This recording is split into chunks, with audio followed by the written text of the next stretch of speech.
Good evening, grinders. Welcome to the DFS, the pre-lock show. What do we call this show again? I never remember. It used to be called Showdown Live. Now it's called the pre-lock show for Thursday night football. Jacksonville Jaguars, Cincinnati Bengals. As always on Thursdays, it's me and STL Cards, Justin Van Zuden. We always get tasked with the Thursday night football game. That is typically a bad game, right? I mean, but I think for Showdown slate, I'm actually looking forward to the Showdown slate more than the actual football game. Yeah, this one's pretty entertaining.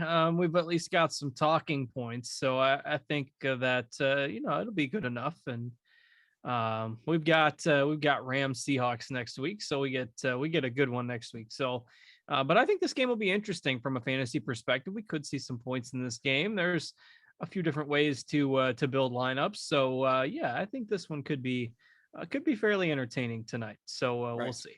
Right. So currently the line is we got the line at it's a 7. Bengals are a 7-point favorite currently, 46 total. If you want to bet on that, you can feel free to go to BetMGM. Use the promo code GRINDERSBET. And if you bet $10, you get $200 instantly if your team scores a touchdown. But the Bengals are, favored by a touchdown. But, I mean, they're not the best of teams either. So, I mean, should the Bengals really be favored by a touchdown against anyone? We'll start, as usual, with the inactives. The only things of note were Tavon Austin was activated from the practice squad.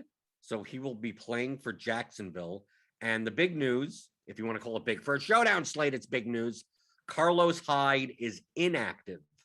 So with Hyde inactive, we would have to figure that James Robinson is going to see much more of a workload at running back for Jacksonville.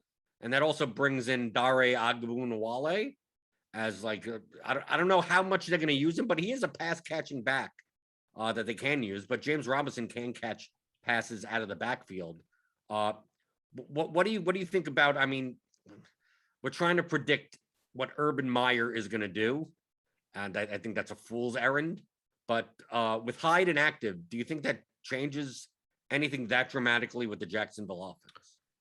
I think it does. I mean, you don't have Hyde out there wasting away 30% of the offensive snaps. So it's got to be good news for Robinson. I mean, I think Ogunbowale will certainly see some snaps to where he could be considered at $200 on DraftKings. So yeah, I think it's an upgrade for the other Jacksonville guys for sure. And really an upgrade for the whole offense. Anytime you can get Carlos Hyde out of there at this point in his career. So no offense to him, but he's basically just wasting touches from guys who could be more explosive with them. So yeah, I think it's an upgrade for the other guys in that backfield.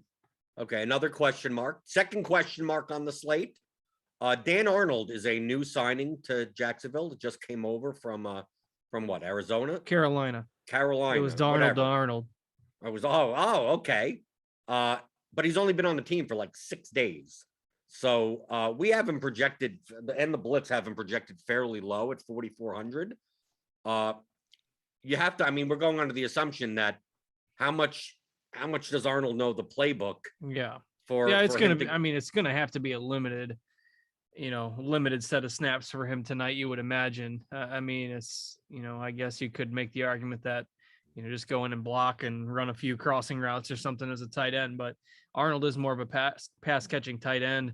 And he did well in Carolina when he was given that opportunity, but they've got Tommy Tremble now. So they felt that Arnold was expendable, but I can't imagine he's going to be out there for as many snaps tonight as he will be maybe for, future weeks. So I think the majority reason is not necessarily that he's not talented, is that, obviously, I mean, audibles, I mean, it's more of the, like, he probably knows the basic stuff from the playbook, but, obviously if Jacksonville is going to be behind and running a hurry up offense, like, does he know the audibles? Does he know all those types of things? Doesn't mean he can't score a touchdown on limited snaps, but I think at 4,400, that's the reason why he projects fairly low for his price tag. The other question mark would be, with T. Higgins out, what is this receiver rotation going to be outside of Chase and Boyd? And we have, I mean, from an ownership perspective, a lot of it is going to Audens Tate, which, I mean, he probably is the next man up. But I mean, that could all, I mean, we have Mike Thomas, the other Mike Thomas there as well. Trent Irwin off the practice squad. Stanley Morgan off the practice squad. I mean, do you I don't see them, Cincinnati, necessarily run that many 12 personnel, 2 tight end sets. I mean, I guess they could run Uzomah and Sample together, but what are your expectations with like the third wide receiver? Because like Boyd is primarily a slot guy. So Chase on the outside, it's most likely going to be an outside type of receiver. Is Audens Tate necessarily that guy? Yeah, I really don't know what they're going to do. I mean, I don't really think he is. And his receptions prop is like 1.5 and 20. I don't know. I'll let you pull it up. You can work that in a minute. But it just, to me, it's kind of a crapshoot. And all these guys are really cheap. I mean, I think Mike Thomas is probably the most interesting to me. He probably fits that role of what they might need with Higgins being out. I think a little bit better than Tate. But I mean, I'm not saying that he's going to light the world on fire by any means. But we've got Thomas at much lower ownership. So I think in terms of my exposure versus the field, I think I'll be overweight on Thomas. Like Tate is kind of like a DFS darling from last year. People just kind of fawn over him a little bit, and I think maybe that's a little overblown. Now that said, he's $400, and if anybody from this group catches a touchdown, you're golden. So, yeah, I think Thomas is the most intriguing. Right. Austin's prop on the BetMGM is 20.5, so not exactly lighting up the world. But I agree with you. I agree with you completely. That's why I wanted your thoughts, because we have Audens Tate in the blitz projections at 6.5, which for $400 in Showdown is great. But Mike Thomas is there for 600 with a 4.38 projection at a fifth of the ownership. So like, I'm with you that like I have an unhealthy amount of Mike Thomas in my lineups. I have like a really unhealthy amount. Yeah, and it's not in half my lineups. It's not, a sure thing, obviously, but you look at the snaps last week. Higgins was out last week. Tate played 27. Thomas played 10. Irwin played 6, and Morgan played 3. They didn't really use 2 tight ends all that much, only on 5 or 6 snaps. So, Tate projects to get a few more snaps, but like they're all so cheap that you can take one big catch could be the difference. So, yeah, like 4 or 5% ownership. I'll take some Thomas, and I'll be overweight on the field. I don't know if he'll be in like half my lineups, but I'll be overweight the I'm not playing all that many lineups. So to say half my lineups, it's not half of 150. Right. Yeah, you don't have them in 75 lineups. Right. Okay, so the main players on the slate, if we look at the guys at the upper range, Burrow, Lawrence at quarterback, Mixon, Robinson, got Jamar Chase, Tyler Boyd. You'd have to think, I mean, I know I'm looking at the ownership percentage. I can't see how Boyd isn't significantly more owned than Chase, being that Chase obviously has upside, but he's also been running really hot touchdown wise. Like he's only had like 11 receptions, 16 targets over 3 games, which is fine, which is great, but 4 touchdowns amongst them. Tyler Boyd is the mark of consistency at 7,400. And obviously Joe Mixon. You have to figure that, this Bengals offense is much slower than it was last year. They're projected to be up, they're favored by a touchdown. And Mixon rarely comes off the field. He's a workhorse. You'd have to think that Mixon, I mean, from a raw point perspective, has to be the top play on the slate, even more than the quarterbacks, right? Yeah, I think so. I mean, with regard to Chase, that's just kind of who he is. He's going to be a big play guy. He's going to score some touchdowns. He's going to get some long ones. He's made a few defensive backs look silly. Boyd is the more consistent guy, but Chase, in terms of slate breaking upside with their receivers, he's certainly the guy that has the upside potential. But Mixon is the obvious play. I think he's the guy you got to force in. I think he makes the most sense even as captain. Certainly you can always play quarterback there, but yeah, it's hard to see Mixon failing in this matchup. He just got such a high floor, assuming, of course, the game goes according to projected game script.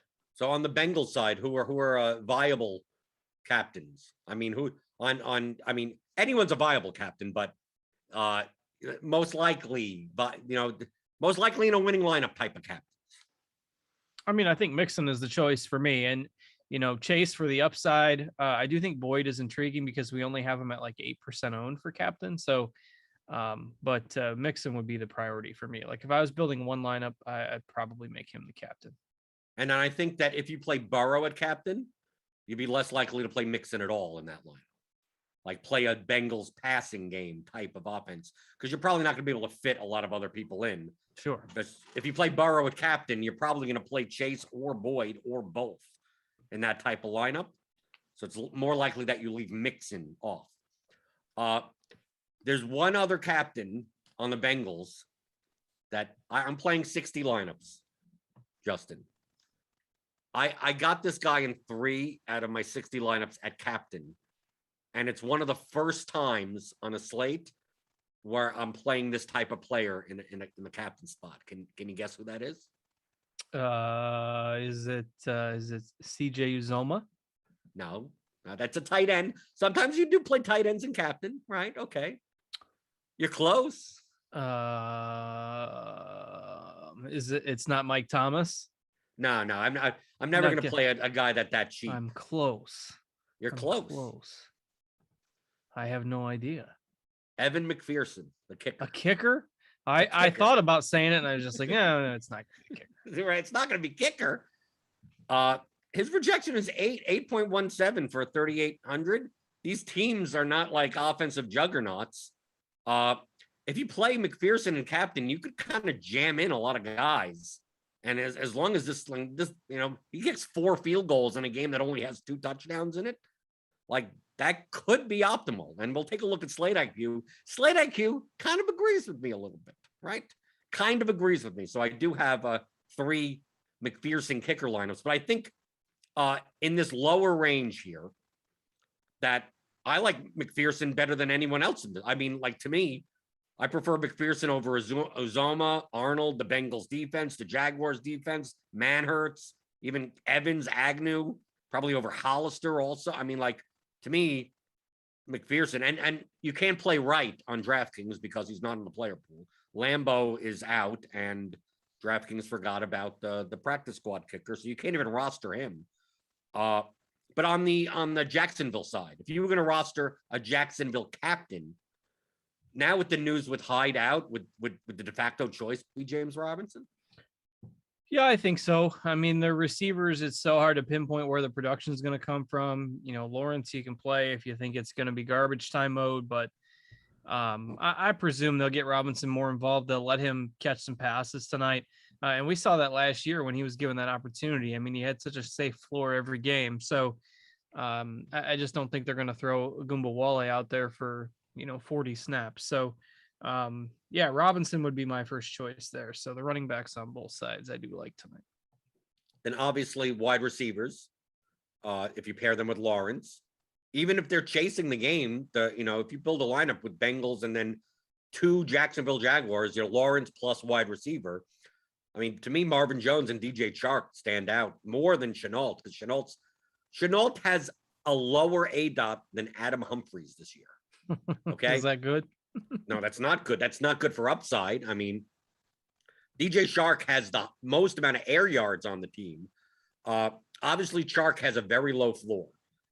But I have more Jacksonville players as captains in my lineup than I do Bengals. And it's not because the Bengals aren't, the captains aren't good, just that from a uniqueness perspective, I think I'm more likely to be unique with a Marvin Jones, a DJ Chark, James Robinson type of captain than I will with Mixon or Boyd or even Chase. I mean, just a lot of those constructions make you go all the way down, and you're playing Audens Tate in that lineup, right? Or you're playing the McPherson in that lineup, who's still going to be owned at 20+%. So I'm much more likely to try to find captains in this the 7K range. That's why, and then all it is pretty much, Robinson, Jones, Boyd, Chark, Shenault. I mean, other than Boyd, it's all Jacksonville guys. And then those lineups, you could still play Mixon, Burrow, Chase, those types of guys, and then still also go pay down for one of these cheapies. Maybe it's Trenton Irwin that catches a touchdown. Who knows? I think rotating the guys on the bottom makes a lot of sense. I mean, I couldn't pick it out. I mean, I'd probably rank on the bottom, between these cheapies. Let's go cheapies on. We already talked about Cincinnati, how we like Mike Thomas over Audens Tate for the ownership. But how about on the Jacksonville side?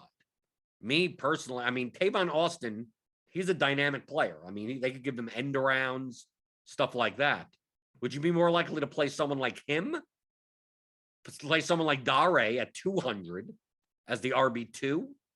Or Jacob Hollister at 1,000, who's most likely going to step into the tight end 1 role, at least from a pass catching perspective?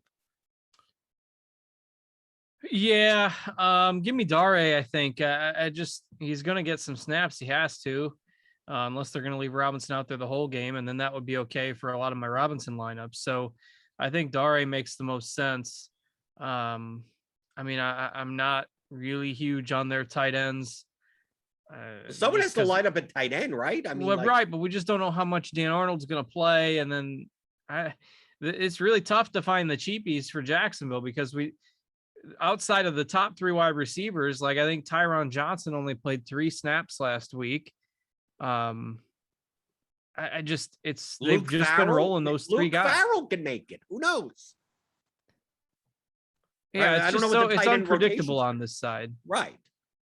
Well, of course, they're cheapies. I mean, they're going to be unpredictable. The problem is, though, all those Bengals guys are cheap. All the Bengals 3rd wide receivers are cheap. I'd rather take a chance. See, Jacksonville, you've got 3 wide receivers at 9,900 I've got captain. I sorted by captain pricing. Hang on a second. You've got 3 Jacksonville receivers at 6,600 or higher. You've only got 2 guys at that mark for Cincinnati, and then everybody else is $500. So give me the 3 and 4 receiver on the Bengals instead of having to guess who's going to be out there for Jacksonville. It's Dare is the guy I like here, and you're just blindly throwing darts at the others, I suppose. Yeah, but what happens if I like blindly throwing darts? Then dart away. Dart away.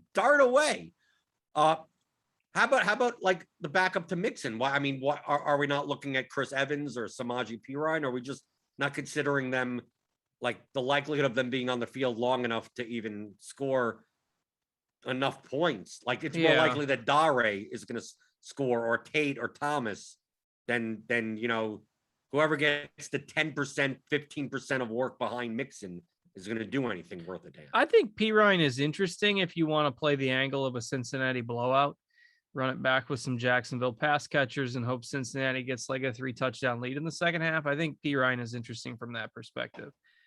Chris Evans has only played 7 snaps all season. I'm not touching that, but Pirine, I think if you think the Bengals are going to dominate the game, I think he's all right. Would you play Pirine and Mixon together though? But I think you could in that type of build, sure. I mean, I wouldn't do it a lot, but I think you can. Looking through this player pool, how about the defenses? Jaguars are 3K, but the Bengals are 5,600. Yeah, I mean but if the Jags get behind, I mean they're prone to mistakes and they young quarterback, and that's interesting as well. Well, the main consideration I have towards the defenses is that their ceilings are low, and it comes down to what players underneath their salary have a better shot at outscoring them. And I mean, we've gone through like all these cheapies that like one touchdown. So their ceilings are low, but you told me you're using a kicker and a captain in 3 lineups. Well, I think the kicker actually has a higher ceiling than the defenses. I don't know about that. Why not? McPherson kicks 4 field goals, 2 40-yarders. So that's you're getting a couple extra points. That's getting you like 15 or 16. I mean, that's the for 3,800. Hey, tell me any player underneath him that's going to score 15 points. Mike Thomas, maybe. Oh, okay. How many possible, right?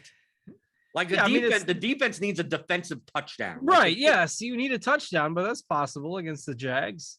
Okay. You're okay. We're making similar points at least. Yeah. I mean, I think you get, 2 or 3 sacks, a couple turnovers and a touchdown. Then you're at the same score as that kicker. And yeah, the Bengals defense is a little more expensive, but I mean, these are the games between two, like both teams have young quarterbacks. Heck, Joe Burrow is only 2 weeks removed from throwing interceptions on 3 consecutive pass attempts. Now the Jaguars aren't as talented defensively as the Bears are, but the dude threw 3 picks and 3 pass attempts. So like, these are the kinds of games where you see weird stuff happen, and it could happen. Looking at my lineups, I'm going to need weird stuff to happen. Looking at Slate IQ. Okay, Eric Beinford does Slate IQ. Okay, this is for Thursday Night Football. It's Showdown Slate IQ. What he does, we have results DB. We take the entire DraftKings past data. We have it all.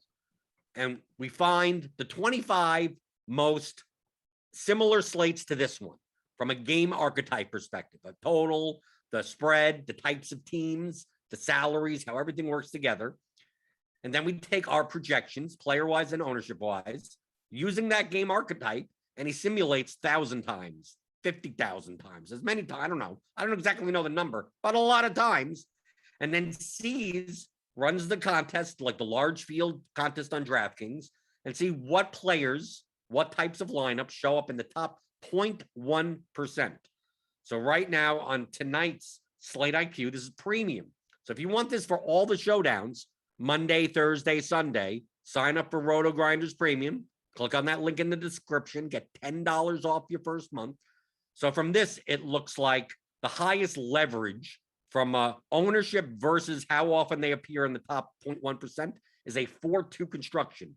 4 players from the winning team, 2 players from the losing team. And remember, this doesn't mean 4 Bengals, 2 Jaguars. It means 4 from the winning team, right? So the Jaguars could be the winning team, right? So you have 4-2 here. 3-3 does, 3-3 shows up a bunch also, but like these onslaughts look like they're 7% owned each, and they barely 2% here and like almost nothing there. 2 4s are negative leverage. 3 3s are moderately negative leverage, and 4-2 is like heavily positive. Heavily positive. Then if we take a look at the captain usage, the things that are noticeable here is that the quarterback captains are significantly negative leverage. 23% owned captains in the quarterback one, only 3% of the top 0.1% of lineups based on our simulations. Okay, so the negative leverage would be QB1, tight end 1, DSTs, wide receiver 3s. RB1 is close. So it's still 23% owned, 19% of the time in the top 0.1%. So it's negative leverage, but not that much. The highest leverage would be wide receiver 1 and wide receiver 2. So we're talking about Chase, Boyd, Jones, Chark. And we also see RB2 at 11%. Right? I think that would have mattered more if Hyde was playing. I mean, I don't see Pirine, Evans, or Dare as optimal captains. But we also get kicker captains. 2% owned, 6% in the top 0.1%. And being that I can't roster the Jacksonville kicker, I'm going to roster McPherson. So I know, Justin, you're kind of semi laughed at me for my kicker captains, which I so rarely ever would play kicker captains. I didn't laugh at you for the kicker captain. I just made the argument that the defense, I think, could also be viable in the same vein. But now that you look at Slate IQ, I mean, it says that the defenses are negative leverage and the kickers are positive. Well, in that case, bring on all the McPherson. Now it is. So there you go. The Jaguars will just troll us, and it'll be the Jags kicking a couple 50-yarders tonight. Right. And he couldn't have even rostered that kicker, right? But that is Slate IQ. So if you want to take a look, we also have the projected ownership and simulation percentages here. Obviously, this was run with Carlos Hyde in it. Let me see. I don't think we update it with the new. Oh, maybe we do. No, an hour ago. I don't think so. Yeah, I don't think it's updated. I don't think. No. Yeah, Carlos Hyde is still in there. I don't think it shouldn't dramatically change much. Obviously, the RB2 captains probably changes that. I don't know where that optimal percentage goes towards, but yeah. But I use Showdown Slate IQ to build a lot of my lineups. I mean, this is my captains are the running backs, RB1s are wide receiver 1s, wide receiver 2s, and obviously those 3 lineups that have a kicker captain.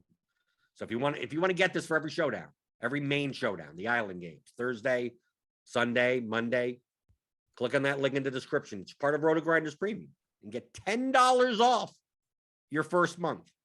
And obviously click on those thumbs ups while you're in there. Give me those thummy thumbs. I see you guys in the chat. If you want to type in your questions now, we'll get to we have plenty of time, right? We still got 25 minutes until lock. Any player or anything that we've failed to talk about so far? I don't think so. Just from a general perspective. I mean, we've got Uzoma at like 26% ownership. We didn't really talk about him. Are you underweight on him? Yes. For his projection, I mean, he projects here in the blitz. He projects for about 5 points, and he's 4,000. Like, there's all these guys in the cheapie range that are like 4 or 5 points. So, like, yeah, I mean, I think I may have him in 2 or 3 lineups or something, but not many. The kicker. Look, McPherson projects for 3 points higher than him. So it's like that's hence why I'm playing more McPherson. I'm playing more. Look, Hollister is 3,000 less and only like less than a point projected less. So it's like it's hard for me to see Uzoma at 4,000 getting into so many lineups. Yeah, I rarely play him, and especially even on a showdown slate, but especially when he's going to be chalky. If he catches a touchdown, well, it's game over, I guess. But I'm not that excited about him either. Dan Jennings asks, "How would you build a kicker captain?" Well, let's see what it looks like. The best projected kicker captain, as opposed to the blitz, would be McPherson up top, Tate, Lawrence, Robinson, Burrow, Mixon. Why not? That seems logical, right? You get all the top score. I mean, essentially, you're just jamming in the best plays, right? You're getting all the passing from both teams from the quarterbacks, both of the running backs, and some cheap guy like Tate at 400. I mean, that from a median perspective, that makes the most sense. Sure. I was just not a lot of people do the kicker captains. Well, why do you think I'm doing it? Why do you think I'm playing 3 lineups? Yeah, I don't necessarily think I'm playing this exact lineup. I don't think I'm going to play Tate. I don't know. I don't even know. Like I said, I don't know what those lineups look like. I mean, I kind of know. All I know is I have 3 of them, I think. They originally actually were Carlos Hyde captains, and I just thought it was easier to just, in that range, I need a cheap captain to fit in this lineup. Okay, let me put in McPherson, and either that's going to win me. Is it $1 million tonight? Is it always $1 million in Showdown so. tonight? Okay, either going to win me $1 million, or it's might as well just flush my money down the toilet. Yeah, That's the way you 2.5 play, total first to and $1 last. million to first. Right. I'll split it. No, what's going to end up happening is someone in the chat is going to dupe me. We're both going to win 500. You're both going to grand. win with that kicker captain line. Right. Right. Oh my God, who duped me with the kicker captain? It'd be someone with the RotoGrinders logo. So looking in the YouTube chat, Eric Johnson says thoughts on Chenault. Do you have thoughts? Because I don't have thoughts. Yeah, meh. Yeah, and he doesn't. I mean, you mentioned the A dot earlier. Just unless they get it some breakdowns in coverage and he breaks a long one, it just doesn't do much for me. All I know is that he's projected for 10.5 at 26% ownership. So that's all the thoughts I need. I just need the numbers. Erica and Blender, don't you think others would have the same thought and the easy swap off Hyde will be kicker? Who's swapping off? Most people don't build their lineups that early. No one's sitting there with Hyde lineups going, I got to switch to. You still have to move around the rest of your lineup. McPherson is 2,000 more than Hyde. So you still got to switch stuff around. That's just a funny statement on its own. Right. But kicker captain ownership. I mean, look, if we go to projected ownership for captains, where does McPherson come in? 0.58% projected owner in the captain spot. I don't need to worry about people swapping and whatever like that. With the top owned captains, we have projected a Mixon, Burrow, Chase, Robinson, Boyd, Lawrence, Jones, pretty much. And I think Chase is over-owned in the captain spot. I think Chase and Boyd's prices should be much closer than they are. They should. The logic is correct. It just worries me with Chase's big play potential. His ceiling is a lot higher. So you just got to hope he doesn't go get a big one if you're not playing him and you're playing, Boyd instead. Mr. Donk, how much Tate is too much Tate for $400? I don't love Tate. I mean, he's fine. But everybody's going to be playing him. Like, yeah, I just don't see it in GPPs. Like, there's going to be a lot of, if Tate has a big game, the writing is on the wall for a giant dupe of a chopped first place tonight. But that's why I'm on Mike Thomas. Right. Yeah. I like Thomas a little better too. Big Hurt 828 Flowers. Because we typically don't like the product over at FanDuel. The 5 slots and the not a multiplier. Anything specifically that you see over in FanDuel for large field GPP would be like not playing Mixon or Burrow. Yeah, I mean, MVP a lot of the lineups are going to look pretty similar. You don't have the defenses over there either. So they did add the Jags kicker on FanDuel. So if you're interested, you can play him there. But it's only half PPR, so it makes Boyd a little less exciting, I think. Maybe a little more interest in Chase over Boyd over there. But, I still like Robinson. I still like Mixon. You still play the quarterbacks. Like, everything else is pretty similar. So less high on Boyd over there. You can play the Jaguars kicker. There's probably going to be a lot of dupes on FanDuel. Humongous. Blender, what's your highest owned captain tonight? I believe it's kind of spread out, but I believe my highest is Marvin Jones. But like I said before, I have more Jags in the captain spot than I have Bengals. Now, I do have some Mixon captain lineups, but I don't have many of them. So, like, I have some Boyd captains, some Chase captains, but not many of them. I have a lot more rotating Jones, Robinson, Chark up top, not Chenault. Although it would be perfectly fine. I just think the salary differences. Jones at 8,600, Chark at what 7,200, and Chenault at 6,600. I think the prices should be spread further. I think Chenault should be like 4,800 or 5,200, not 6,600. So he's less likely at his projection to show up in the captain spot. So I didn't get any of him in captain, so I just didn't bother playing any of him in the captain whatsoever. It's weird for me to say I have more Evan McPherson captain lineups than Laviska Shenault captain lineups. But if it works out, then no one will be laughing. Hey, sometimes those different lineups are the winners. Okay, going through the YouTube chat.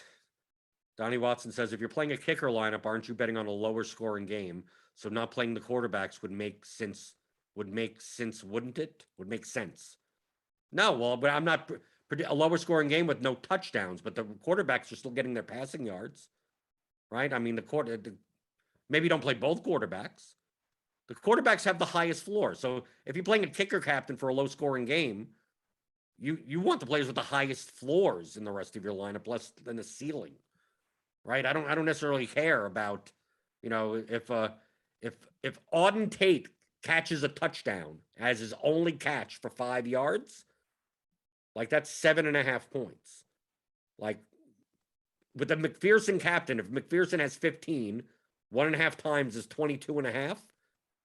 Like Burrow could have 14 and Lawrence could have 12. Like Tate may not even make that lineup with 7.5. You'd rather just still have the guy with 250 yards and a touchdown, passing wise. He's going to have more raw points.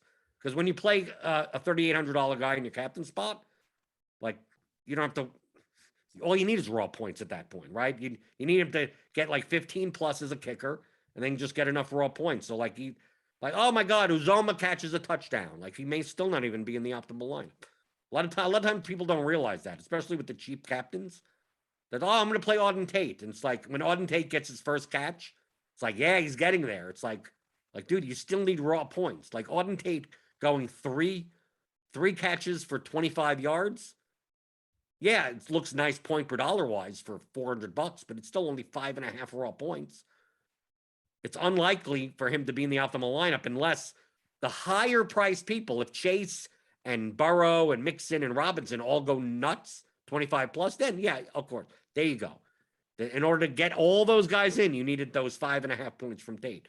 But if everything else gets spread out, like 5.5 points, no matter what price it is, it's just not going to matter from a raw points perspective. Sure.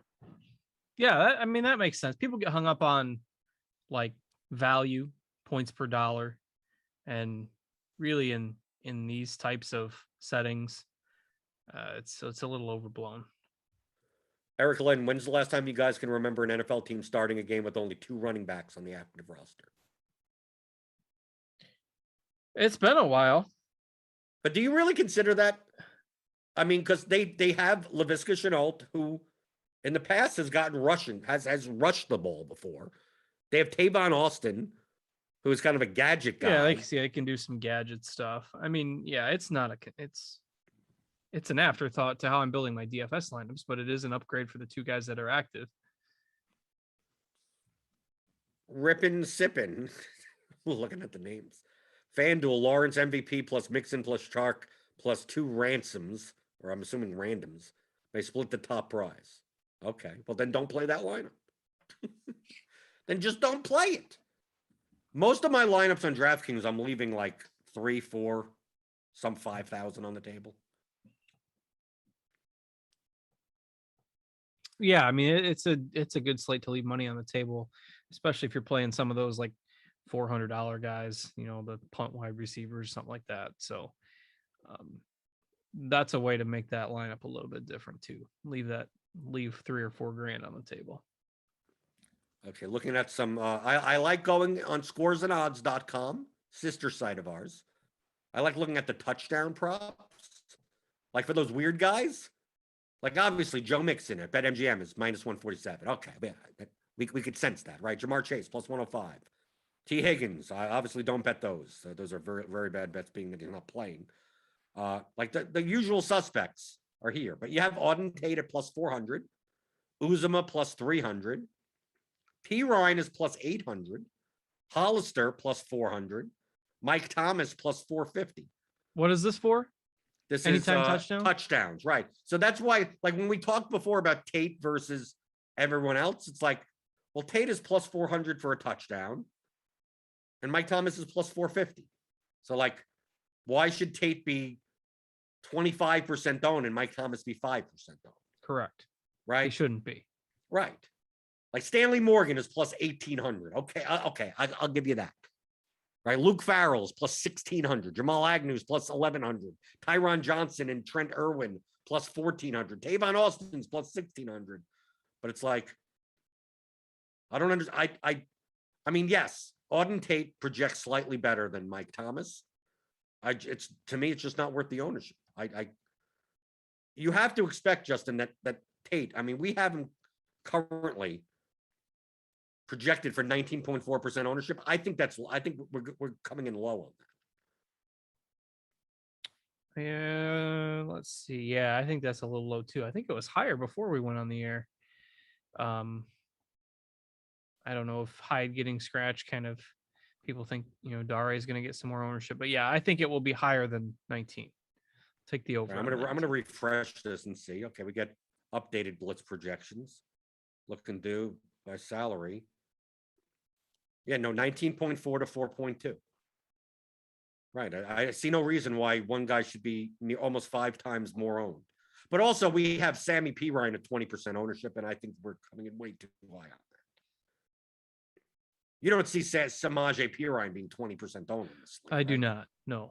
I do like him in those Cincinnati onslaught builds, but yeah, I think Tate will be higher owned than P. Ryan.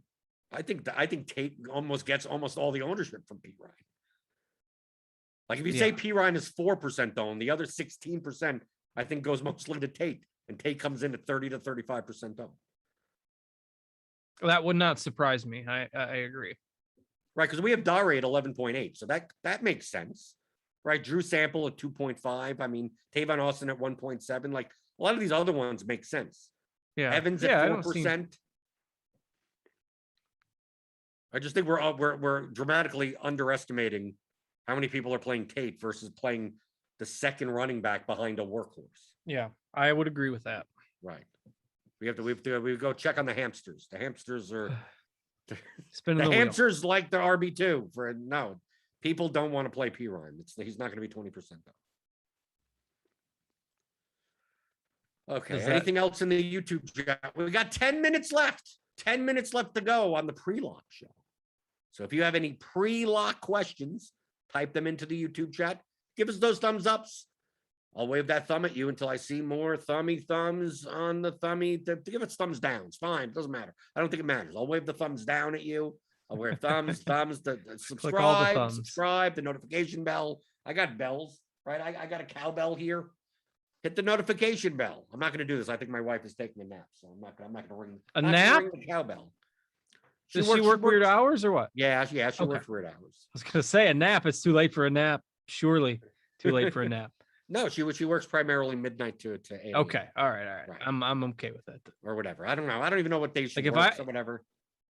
If I took a nap at this hour, I'd be all messed up. No, I don't think she's taking that. I think she's actually she went to sleep. She hasn't woken up from sleep for the day. Got it. In general. Right. My wife is a suicide prevention counselor. So if you're in the Kentucky area and you need to talk to someone and it's in the middle of the night, you're probably talking to my wife. So is that a 24/7 hotline or something? Yeah. I mean, it's like cool. the National Suicide Prevention. It's the right crisis hotline for anything. Okay, let's see. Logan Williams, what Jacksonville $200 wide receivers are active and not active? They're all active. Right? I didn't see any of them on the inactive list, right?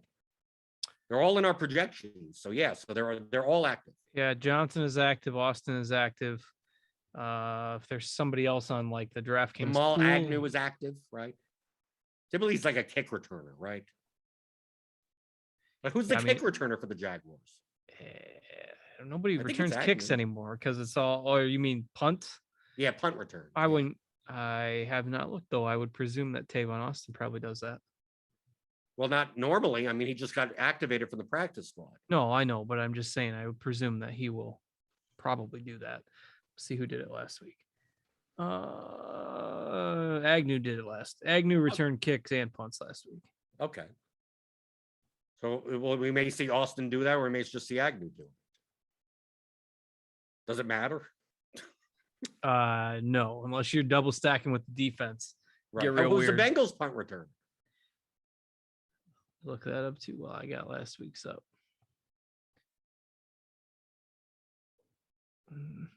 Lord knows they had some punt returns last week against the Steelers. Darius Phillips. He's not even in the player pool. Is he? He's even a active? corner. Oh, he's a defensive player. That's why. Okay. So that is out. So you can't double that. You can't Bengals DST with if you're playing an IDP league somewhere at some site we never heard of. There's a double dip for you. There you go. Right. Eric Lynn said Agnew had the field goal return last week. Oh, that's right. Yes. Right. The 109 yarder. Right. See, that happens again. There you go. There's your winning lineup. Right. He's negatively correlated to the opposing kicker. Right. So if you can play McPherson, don't play Agnew. Right. Change those McPherson lineups. Right. Can't play Agnew and McPherson together. Oh, boy. Let's see. Going through the YouTube chat. I need more cowbell. No. Jags DST. I don't have any. I don't know. I don't have any. Wow, zero? No. I think I have him in lineups where Hyde was there. Right. Because I couldn't rebuild all my lineups before the show because we have a show to do. So I had to do everything manually. So yeah, so some of the lineups that had Hyde are now Jaguars defense, but not on purpose. like obviously on purpose, but like not because I wanted the Jags defense in that lineup. It was a last resort. Right, I need to switch 4 lineups before I come on to do the show, and I don't want to leave Carlos Hyde in there getting 0 points. Maybe at the end of the day, some Carlos Hyde captains. I had to switch some Carlos. That's why I have McPherson at captain. I was all in on Carlos Hyde at 1,800. Everyone thinks it's James Robinson's job, and next thing you know, Urban Meyer's going to hand Hyde the ball, 20 times. But turns out, from what I saw on Twitter, it's not a healthy scratch. It said he showed up to the field and his shoulder hurt or something like that. Of course, or he's making it up. I don't know. 8,000 carries, my shoulder had hurt too. Eric Lynn says if McPherson attempts a 69-yard field goal tonight, everyone should be fired. If it was Justin Tucker, he could get away with it. Serious. This is a serious question. Is Justin Tucker a Hall of Famer? Yes. Okay. Yeah, I don't think there's any doubt in my opinion. Is that the correct answer? Is that the answer you were looking for? Oh, I would hope so. I mean, NFL record, most accurate kicker ever. Now I'm a Baltimore fan, so I'm biased, I guess. But I mean, it's crazy. Just crazy what he's done. The guy has made 50 straight field goals in the fourth quarter and overtime, including a 66-yard game winner last week. I believe the kickers, the punters, they should be in the Hall of Fame. Why not? I mean, I don't even know. Vinatieri, Morton Anderson. I mean, why shouldn't they be? Are there a lot? I don't know if there's like a lot of kickers in the Hall of Fame, but we're about to find out. I know, like Ray Guy. He's in the for punting. I think he's in the Hall of Fame. Let's see. Auction Insider's asking, is Dan Arnold going to play? Well, he's not inactive, so we're assuming he's playing. But we're projecting him for limited snaps. There are 4 kickers. 4 kickers total, including punters? Ray Guy is the only punter. So okay, nice job. I knew that. There are 4 kickers. We'll let the YouTube chat guess too. We'll see if, without cheating, can you get any of the YouTube? Didn't I name 2 of them? Oh, who did you name? Vinatieri and Morton Anderson. Vinatieri is not there though. It's probably just because he just retired. But Morton Anderson is. He's one of the 4. I'm trying to think. Who's the kicker for the Vikings? That kicker. Recently or so? No, all the others. None of the others have played past 1985. Oh, okay. Then I'm not sure then. Though George Blanda is also in there at quarterback. Right, like Summerall doesn't count. Yeah. He kicked, right, he's a running back that also made kicks when. Jan Stenerud is the only other true kicker. Oh, Stenerud, yes, in the Hall of Fame. Okay. The chat's guessing guys that are far too recent, like those guys. Right, yeah, Johnny Cows. Yeah, you have to be retired at least 5 years to even be eligible. Let's see. Yaz's Army. How do you think the Jags will handle the run game, gadget play, etc.? I have no idea. It's Urban Meyer. Good luck. I mean, good luck figuring out what he's going to do. We don't know. If anything, The most likely proposition is that James Robinson sees a bigger workload. What happens with all the other snaps? Who knows? Because we were saying Dare is the backup running back. It's quite possible you don't see him at all. Right? I mean, it's quite possible Dare has 5 snaps and that's it. They run with no backfield or something, or they have Laviska Shenault lining up, or Austin. I mean, like, you can't just say that, oh, because Hyde's inactive, Dare is going to see 20% of the snaps in the backfield. It's quite possible it ends up being almost nothing. It's also possible that James Robinson only sees the field half the time and Dare's in half the time. I mean, it could also be in the other direction as well. We're watching a $200 Dare on Bunawale. I mean, I think he'll get on the field, but yeah, it's not a lock. Let's see. Yeah, people are like Dempsey. No, Dempsey's not in the Hall of Fame. He just had one big kick in the Super Bowl, right? The Colts, right? That was like 1973 or something like that. I'm close. Yeah, I have to brush up on my NFL. I'm pretty confident that, with them activating, they've probably got some gadget stuff planned for Tavon Austin.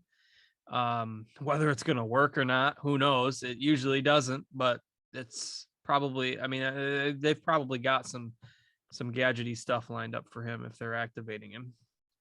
Okay, so we're about at lock. So we got Thursday Night Football coming up. Jaguars at Bengals. Let's see what cheap guy breaks the slate. We'll see.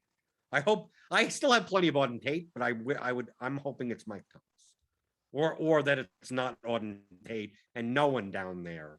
And they just kick field goals. Right. I know. Yeah, that's all I want. I just want, I want the game. I want it to be 21, not 21. I don't care about Jaguars field goals because he's not even in the player pool. So I don't really care. I want seven field goals. 21 to 9. 7 field goals for the Bengals, 3 field goals for the Jaguars. And give me that $1 million. That's what I'm looking for. That'll be an exciting game if it wins you $1 million. The game might suck, but as long as I win, it's exciting. That's all that matters. Okay, so any last words before we get out of here? No. Okay. It's always fun when you get these kind of games to take it up to lock and try to figure out all the different strategies we can come up with. But I think we've hit them all for this one. So get a decent game next week, and it should be fun. And if your showdown lineups are dead, even by halftime, you could always do live in-game betting with BetMGM. So go to BetMGM, use the promo code GRINDERSBET. That's all one word, GRINDERSBET. And if you bet $10, you'll get $200 free if your team scores a touchdown. So for Justin Van Zoon STL cards, I'm Jordan Cooper, Blender HD. We'll see you next week for another edition of the Pre-Lock Show on RotoGrinders.com.